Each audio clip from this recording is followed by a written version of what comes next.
Ассаламағалейкум. Қысқа дайындық қалай болатыны жөнінде бір видео түсіріп жөн көрдік.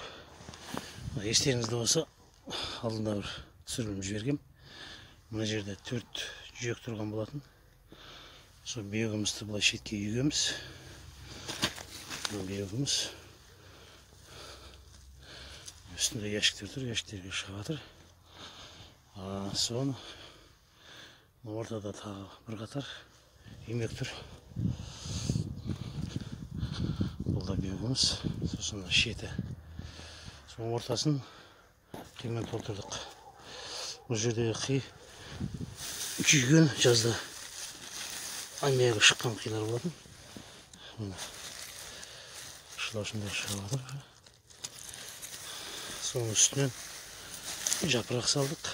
10-15-20 сантиметрдей әр жерлерде жапырақтың үстіне сабан салып шықтық. Сабан салып тастадық.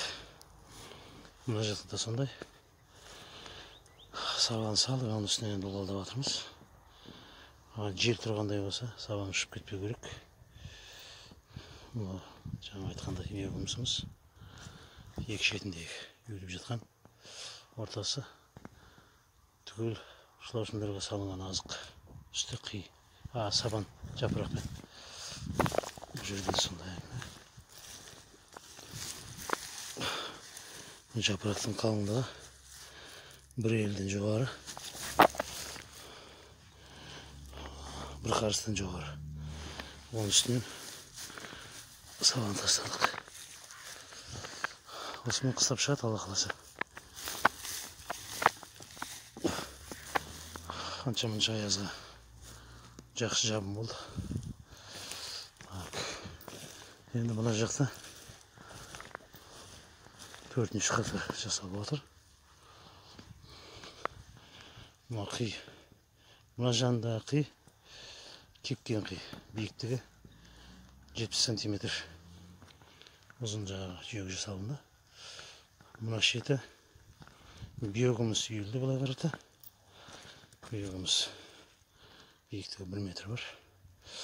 Соның ортасына мына свежий дейміз ғой, балғын қидан 40 сантиметр тасып салып жатырмыз. Құдай қаласа қазір жігіттер салып тастайды кешке дейін. Осылайша қыста амалдаймыз. Мына жердегі тәсіл, бұл биіктетіп қойған тәсілі.